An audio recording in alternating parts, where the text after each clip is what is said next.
الحمدللہ رب العالمین والصلاة والسلام علی سید المرسلین اما بعد فاعوذ باللہ من الشیطان الرجیم بسم اللہ الرحمن الرحیم۔ آج آپ کو میں اس ویڈیو میں انشاءاللہ بتاؤں گا کہ اس ماہ مبارک ماہ رمضان کے اور کتنے نام ہیں۔ ہمیں یہ پتہ ہونا چاہیے کہ ہمارا مسلمانوں کا یہ جو خاص مہینہ ہے اسی ماہ کے کتنے نام ہیں۔ مفتی احمد یار خان نعیمی نے تفسیر نعیمی میں اس کے 4 نام بتائے ہیں۔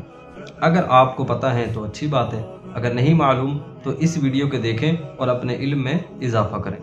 ماہ رمضان المبارک کی آمد ہو چکی ہے الحمدللہ عز و جل۔ آج تیسرا روزہ ہے۔ امید کرتا ہوں کہ تمام احباب خیر و عافیت سے ہوں گے اور خوب ماہ مبارک کی برکتیں لوٹ رہے ہوں گے۔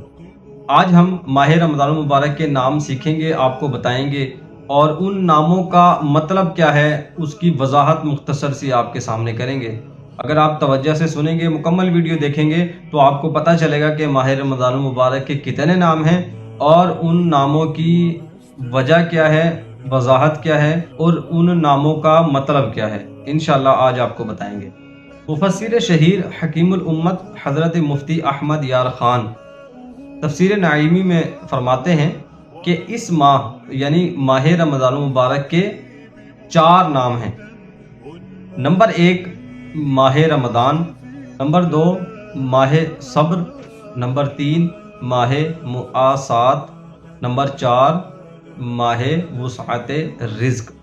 مفتی احمد یار خان نعیمی مزید فرماتے ہیں روزہ صبر ہے جس کی جزا رب عز و جل ہے اور وہ اسی مہینے میں رکھا جاتا ہے، اسی لیے اس مہینے کو ماہ صبر بھی کہتے ہیں۔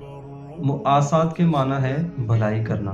اس مہینے میں سارے مسلمانوں بلکہ قرابت دار یعنی کہ رشتہ داروں سے بھلائی کرنا زیادہ ثواب ہے، اس لیے اس ماہ کو ماہ مؤاسات بھی کہا جاتا ہے۔ اور اسی مہینے میں رزق کی فراخی یعنی کہ رزق میں اضافہ ہوتا ہے اور غریب بھی نعمتیں کھا لیتے ہیں، اسی وجہ سے اس ماہ کو ماہ وسعت رزق بھی کہا جاتا ہے۔